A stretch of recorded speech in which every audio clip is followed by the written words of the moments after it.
जब नायाब कब्रिस्तान पहुंची तो उसके कदमों तले जमीन खिसक गई। आंखों के सामने जो मंजर था उस पर यकीन करना नामुमकिन था। आखिर क्या देखा नायाब ने जो उसकी रगों में खून जम गया। वह कब्रिस्तान के पास बनी छोटी सी झोपड़ी में रहती थी, जहां उसके पिता की जिंदगी कब्रों की मिट्टी समतल करने और मौत की खामोशी सुनने में बसर हो रही थी। नायाब ने होश संभालते ही अपने पिता को रात के वक्त कब्रिस्तान में जाते देखा था। पहले तो वह सोचती थी कि शायद यह एक आम काम है, जैसे दूसरे लोग करते हैं, लेकिन समय के साथ साथ उसका दिल जानने लगा था कि कुछ तो है जो आम नहीं। उसके पिता के चेहरे पर एक डर सा रहता था, एक खामोशी जो घर की दीवारों तक समाहित हो चुकी थी। गांव वाले बातें करते थे कि इस कब्रिस्तान में एक खास कब्र है जिससे हर रात आह और झाड़ी की आवाजें आती हैं। लोग दावा करते थे कि रात के आखिरी पहर कोई अनजान सी सरगोशी कब्र से निकलती है जो सुनने वाले की आत्मा को जकड़ लेती है।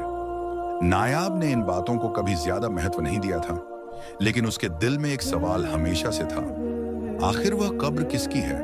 क्या वाकई कोई बदआत्मा उसमें दफन है या बस लोगों की कहानी है? हर रात जब उसका पिता काम पर जाता, नायाब खिड़की के पास बैठकर कब्रिस्तान को ताकती रहती। कभी कभी ऐसा लगता जैसे हवाएं कुछ कहना चाह रही हों। पेड़ों की सरसराहट में सरगोशियां शामिल हो जाती थीं। नायाब को लगता था जैसे कोई उसे पुकार रहा हो, मगर हर बार वह यह सोचकर नजरअंदाज कर देती कि यह सिर्फ उसका भ्रम है। लेकिन भ्रम कब तक भ्रम रह सकता है जब सब कुछ सामने हो रहा हो। उस रात भी कुछ ऐसा ही हुआ। चांद की रोशनी कब्रिस्तान की सुनहरी मिट्टी पर पड़ रही थी।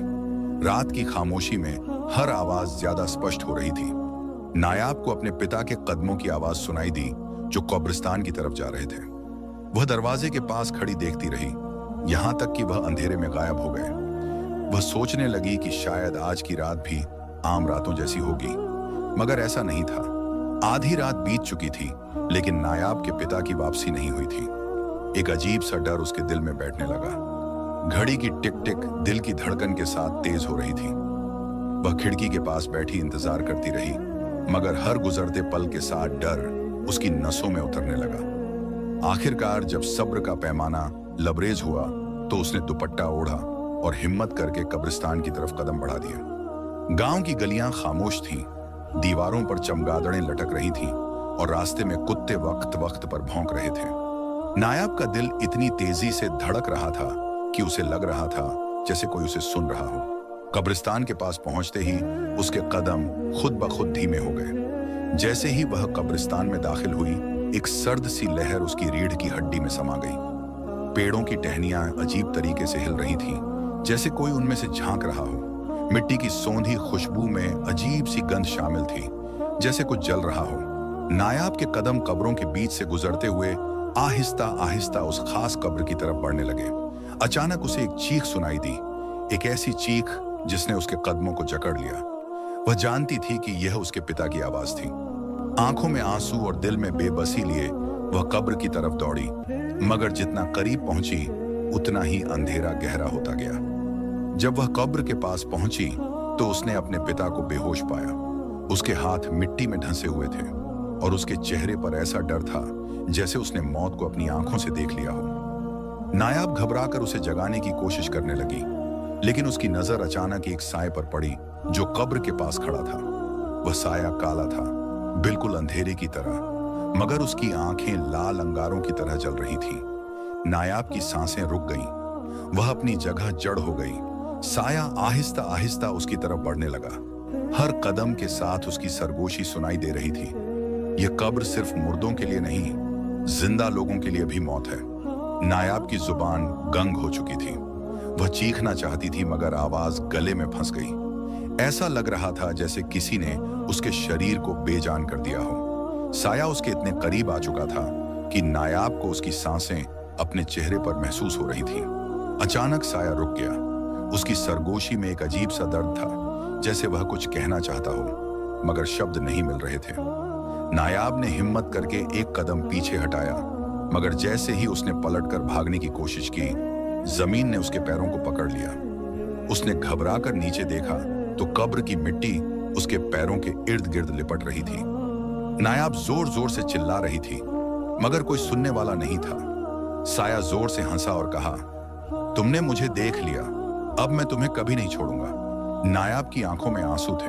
उसकी जिंदगी का हर पल उसके सामने फिल्म की तरह चलने लगा। माँ का बिछड़ना, पिता की बेबसी, और अब यह पल जब उसे अपनी जिंदगी का अंजाम नजर आ रहा था।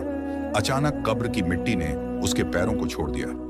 नायाब ने हांफते हुए अपने पिता को कंधे पर उठाया और मुश्किल से उसे खींचते हुए कब्रिस्तान से बाहर ले आई।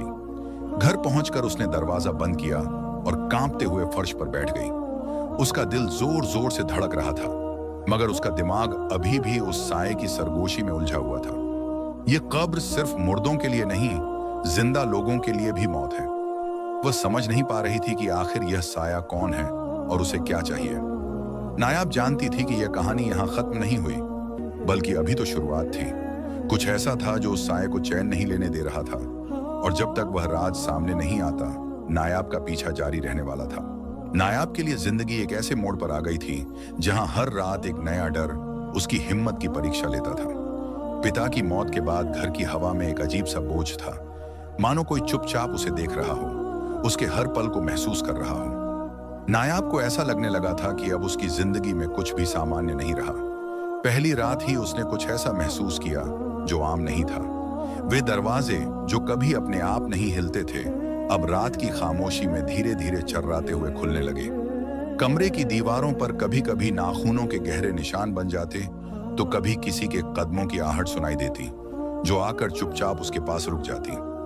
नायाब अपने बिस्तर में दबे रहती, पसीने में तर, यह सोचती कि शायद यह सब उसके दिमाग का वहम है। लेकिन क्या वहम इतना स्पष्ट हो सकता है कि आंखें देख लें और कान सुन लें, इसे नकारा ना जा सके?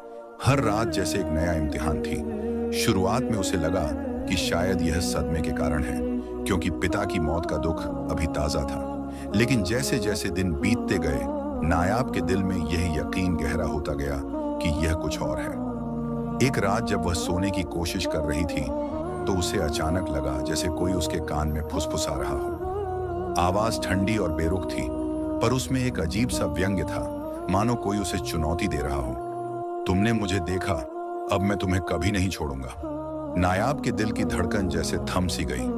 वह तुरंत बिस्तर से उठी, कमरे की बत्तियां जलाईं, लेकिन वहां कोई नहीं था। उसका सारा शरीर कांप रहा था, आंखें आंसुओं से भर आई थीं, और वह बेअसर अपने घुटनों में सिर टेक कर रोने लगी। उसे समझ नहीं आ रहा था कि आखिर उसके साथ क्या हो रहा है। क्या यह वाकई कोई भूत है, या उसका दिमाग उसके साथ खिलवाड़ कर रहा है? आने वाली कुछ रातें और भी भयावह थीं। अब सिर्फ फुसफुसाहटें नहीं थीं, बल्कि जब भी वह आईने में खुद को देखने की कोशिश करती, उसे अपने पीछे एक धुंधला सा साया दिखाई देता, जो स्पष्ट भी था। नायाब की सांसें थम सी जाती थीं, और वह तुरंत अपना मुंह मोड़ लेती। कई बार ऐसा हुआ कि आईने में उसे दो लाल जलती हुई आंखें दिखाई देती, जो उसे घूर रही होती। लेकिन जब वह पलटकर देखती, तो वहां कुछ नहीं होता। नायाब की नींद उड़ चुकी थी, आंखों के नीचे गहरे घेरे बन चुके थे। वह बाहरी रूप से जिंदा थी, पर अंदर से मुरझा रही थी। खाने पीने का मन नहीं करता था। हर वक्त ऐसा लगता था मानो कोई उसके पीछे चल रहा हो, कोई उसके कंधे पर सांस ले रहा हो। इन हालात में उसका एकमात्र सहारा उसका करीबी दोस्त अहसन था। बचपन से अहसन उसका साथ देता आ रहा था, हर सुख दुख में उसके साथ खड़ा रहता था। नायाब की हालत देखकर वह बेहद चिंतित हो गया था। उसकी आंखों में नींद की कमी और चेहरे पर डर साफ दिखाई देता था।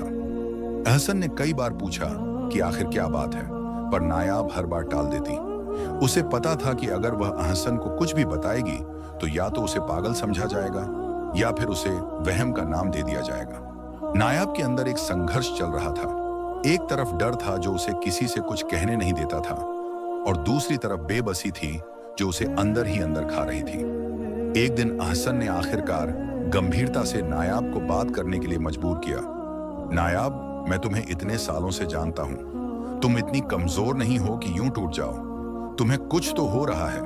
प्लीज मुझे बताओ, शायद मैं कुछ मदद कर सकूं। नायाब की आंखें आंसुओं से भर आईं। वह कहना चाहती थी, चिल्लाना चाहती थी, पर शब्द जैसे उसकी जुबान से निकलने को तैयार नहीं थे। आखिरकार उसने सिर्फ इतना कहा, अहसन, कुछ चीजें ऐसी होती हैं जिन्हें समझाना मुश्किल होता है। तुम नहीं समझोगे। अहसन ने उसकी आंखों में झांका, और शायद उसे समझ आ गया था कि नायाब कुछ छिपा रही है, पर उसने जोर नहीं दिया। लेकिन यह चुप्पी ज्यादा दिन तक टिक नहीं सकती थी। हर गुजरते दिन के साथ नायाब की हालत और बिगड़ती जा रही थी। अब तो दिन में भी वह अजीब चीजें महसूस करने लगी थी। कभी किसी के हंसी के ठहाकों की आवाज सुनाई देती, कभी दीवारों पर साए रेंगते दिखाई देते। एक दिन जब वह रसोई में पानी लेने गई तो उसे अपने बाजू पर किसी के नाखूनों के गहरे निशान मिले। उसका दिल धड़क उठा। अब नायाब को पूरा यकीन हो चुका था कि यह कोई साधारण बात नहीं है। उसे उस बात का सामना करना पड़ेगा जो उसके पीछे लगी हुई है। एक रात जब हालात असहनीय हो गए तो नायाब ने एक बड़ा फैसला किया। उसने फिर से कब्रिस्तान जाने का इरादा किया। उसे पता था कि जो कुछ भी उसके साथ हो रहा है उसकी जड़ उसी खास कब्र में छुपी हुई है। वह जानना चाहती थी कि आखिर उस कब्र में ऐसा क्या है जो उसे चैन नहीं लेने देता। रात अंधेरी थी, चांद बादलों के पीछे छुपा हुआ था और हवा में एक अजीब सी नमी थी। नायाब ने एक लालटेन उठाई और धीरे धीरे कब्रिस्तान की ओर चल पड़ी। हर कदम के साथ उसका दिल जोर से धड़क रहा था, लेकिन उसके अंदर जानने की जिज्ञासा उसके डर पर हावी हो रही थी। जब वह कब्रिस्तान के दरवाजे पर पहुंची तो उसे ऐसा लगा जैसे कोई पहले से ही उसका इंतजार कर रहा हो। कब्रिस्तान में प्रवेश करते ही उसे वही फुसफुसाहटें सुनाई देने लगी जो रात में उसके कानों में गूंजती थीं। तुमने मुझे देखा, अब मैं तुम्हें कभी नहीं छोड़ूंगा। नायाब का पूरा शरीर कांप रहा था, फिर भी उसने अपने आप को संभाला। वह धीरे धीरे उस खास कब्र की ओर बढ़ने लगी। जैसे जैसे वह करीब पहुंची उसके आसपास साए नाचने लगे। उसे मालूम था कि अब पीछे हटने का वक्त नहीं है।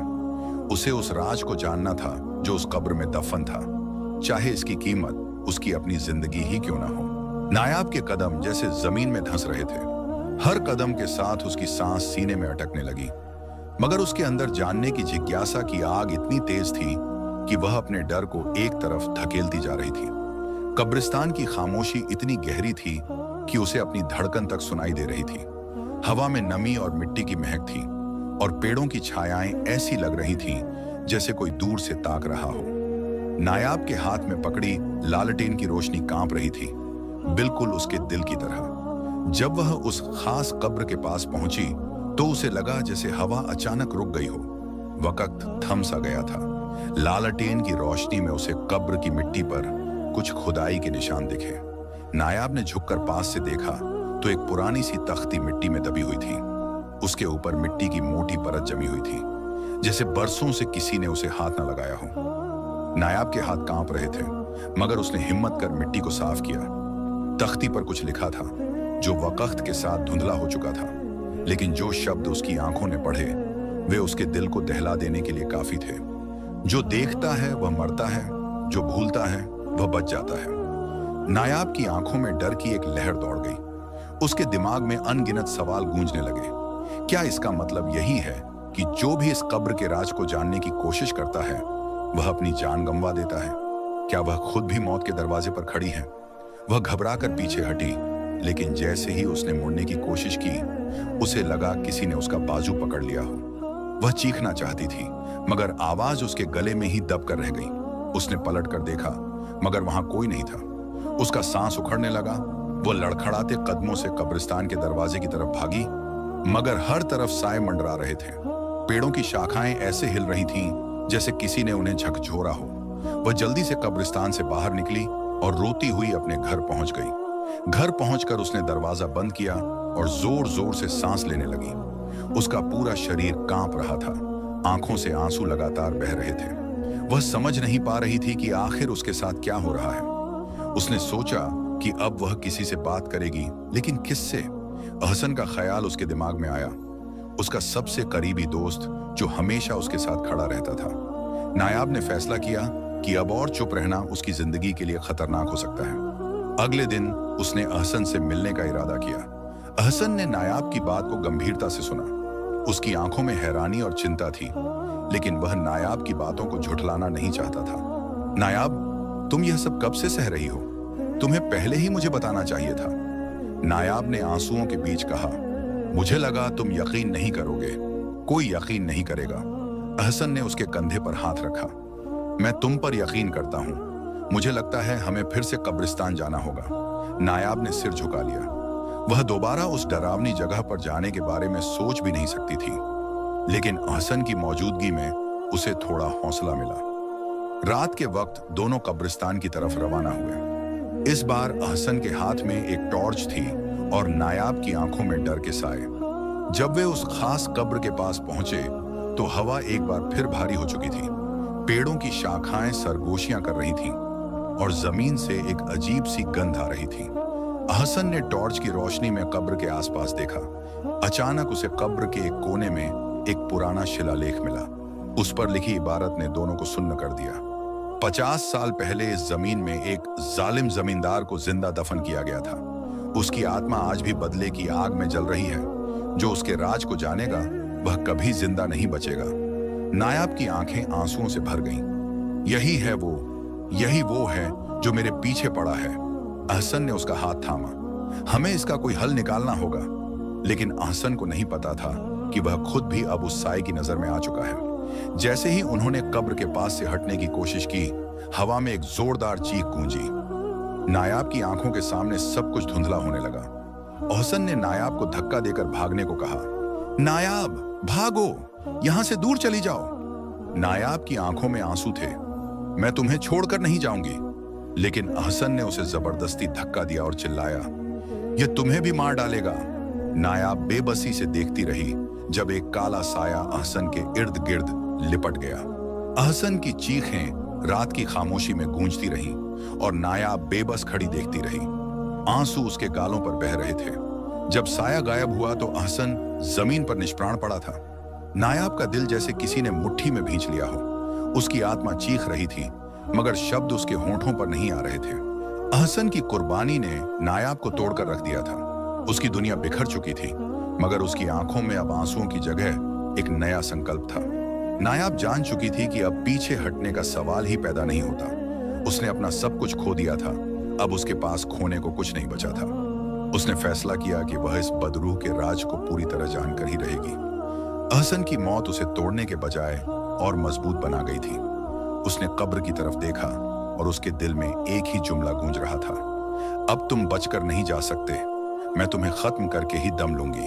नायाब की आंखों में अब डर के बजाय एक संकल्प था, मगर उसके दिल में जो दर्द और गम की आंधी चल रही थी वह उसकी आत्मा को घायल कर रही थी।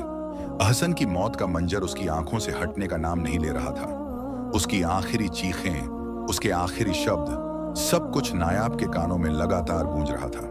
उसके वजूद में एक खालीपन सा पैदा हो चुका था। लेकिन अब वह जानती थी कि यह जंग अधूरी नहीं रहने देगी। वह जीते या हारे मगर इस साए के राज को जानकर ही दम लेगी। उसकी तलाश उसे शहर से बाहर एक पुराने दरवेश के आस्थाने तक ले गई जो अनदेखे रहस्यों को जानने का हुनर रखते थे। जब नायाब वहां पहुंची तो उसकी हालत बिगड़ी हुई थी। आंखों के चारों ओर काले घेरे, थकान और बेबसी उसके चेहरे से साफ झलक रही थी। दरवेश ने एक नजर में उसकी स्थिति को भांप लिया। बेटी, तुम्हारे दिल में जो तूफान चल रहा है मैं उसे महसूस कर सकता हूं। बताओ, क्या दुख है तुम्हें? नायाब ने कांपती आवाज में सारी बात सुना दी। दरवेश की आंखों में संजीदगी उतर आई। यह साया कोई बुरी आत्मा नहीं बल्कि एक ऐसी रूह है जिसे इस दुनिया ने जुल्म की भेंट चढ़ा दिया था। इसकी ताकत का राज इसकी कब्र में दफन एक तावीज में है। जब तक वह तावीज कब्र में रहेगा इसकी ताकत खत्म नहीं होगी। लेकिन याद रखो, उसे निकालना आसान नहीं। हर बार जब तुम करीब जाओगी वह तुम पर हमला करेगा। नायाब की आंखों में आंसू आ गए। मैं अहसन को खो चुकी हूं, अब मैं और किसी को नहीं खोना चाहती। क्या यह सब खत्म नहीं हो सकता? दरवेश ने गहरी सांस ली। बेटी, कुछ कहानियां खत्म करने के लिए खुद कहानी का हिस्सा बनना पड़ता है। अगर तुम चाहती हो कि यह दर्द खत्म हो तो तुम्हें इसका सामना करना होगा। नायाब ने हिम्मत बांध ली। उस रात वह कब्रिस्तान वापस जाने के लिए तैयार थी, लेकिन इस बार वह पहले जैसी नहीं थी। इस बार उसके दिल में एक अज़्म की शमा जल रही थी। उसके हाथ में एक बेलचा था और उसकी आंखों में आंसू की जगह अब जीतने की ख्वाहिश थी। जैसे ही वह कब्रिस्तान में दाखिल हुई उसे वही खामोशी मिली जो हमेशा उसका पीछा करती थी। हवा में एक अजीब सी ठंडक थी और दरख्तों की शाखें बेतरतीब सरसरा रही थीं। लेकिन अब वह डर नहीं रही थी। वह जानती थी कि हर खौफ का सामना करना पड़ता है और आज वह यही करने आई थी। जैसे ही वह कब्र के करीब पहुंची उसे लगा जैसे जमीन कांप रही हो। साया एक बार फिर उसके सामने आ खड़ा हुआ। उसकी आंखें शोले की तरह दहक रही थीं और उसकी मौजूदगी से नायाब का सांस लेना मुश्किल हो रहा था। लेकिन इस बार नायाब ने पीछे हटने के बजाय आगे बढ़ने का फैसला किया। वह बेलचे से कब्र खोदने लगी। हर बार जब वह मिट्टी हटाती, साया उस पर हमला करता। नायाब जमीन पर गिर पड़ी। उसके हाथ जख्मी हो चुके थे, लेकिन वह रुकने वाली नहीं थी। तुम मुझे नहीं रोक सकते, मैं सच जानकर रहूंगी। उसकी चीख में दर्द भी था और ताकत भी। आखिरकार जब कब्र का कुछ हिस्सा खुल गया तो नायाब को एक चमकता हुआ ताबीज दिखाई दिया। उसके चारों ओर एक अजीब सी रोशनी थी, जैसे वह किसी और दुनिया की चीज हो। लेकिन जैसे ही नायाब ने उसे छूने की कोशिश की, साया पूरी ताकत के साथ उस पर झपट पड़ा। इस बार नायाब को करीब से उसकी शक्ल दिखाई दी। वह एक जलती हुई शबीह थी, एक ऐसा चेहरा जो दर्द में डूबा हुआ था। आंखों में आंसू की जगह शोले थे और लब्बों पर चीखें। नायाब के दिल में पहली बार रहम की लहर उठी। यह बदरूह नहीं थी, यह कोई जालिम नहीं था। यह तो एक मजलूम था जो इंसाफ के लिए तड़प रहा था। तुम कौन हो? तुम क्या चाहते हो? नायाब की आवाज में अब नरमी थी। साया रुक गया। उसकी आंखों से शोले कम हो गए। उसके लब कांपने लगे। मैं वह हूं जिसे बेगुनाह मारा गया। मैंने कुछ नहीं किया था। मुझे जिंदा जलाया गया क्योंकि मैंने एक मजलूम की मदद की थी। वे जालिम लोग थे जो खुद को खुदा समझते थे। मैं मर गया, लेकिन मेरा दर्द बाकी रह गया। मैं इंसाफ चाहता था, मगर कोई सुनने वाला नहीं था। नायाब की आंखों में आंसू आ गए। मैं सुन रही हूं। साया ने पहली बार सुकून से नायाब की तरफ देखा। तुमने मेरा दर्द सुना? कोई और नहीं सुनता था। मैं किसी को मारना नहीं चाहता था, मैं सिर्फ अपनी आवाज सुनाना चाहता था। नायाब ने गहरी सांस ली। मैं तुम्हें आजाद करना चाहती हूं, लेकिन तुम्हें भी उन सबको माफ करना होगा जिन्होंने तुम पर जुल्म किया। साया के चेहरे पर दुख की एक लहर आई। मैं माफ नहीं कर सकता, नायाब ने नरमी से कहा। अगर तुम माफ नहीं करोगे तो तुम कभी आजाद नहीं हो पाओगे। तुम्हारी रूह हमेशा जलती रहेगी। क्या तुम वाकई यही चाहते हो? साया कुछ देर खामोश रहा, फिर धीरे धीरे उसके शोले मध्यम पड़ने लगे। मैं थक गया हूं, मैं सिर्फ सुकून चाहता हूं। नायाब ने तावीज को कब्र से निकालकर अपने हाथ में थामा।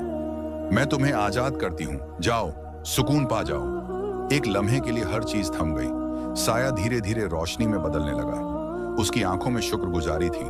शुक्रिया नायाब। और फिर वह गायब हो गया। नायाब की आंखों से आंसू बह रहे थे, लेकिन उसके दिल में सुकून था। वह जानती थी कि आज उसने एक जख्मी रूह को सुकून दिया है। शायद एहसन की रूह भी अब सुकून में होगी।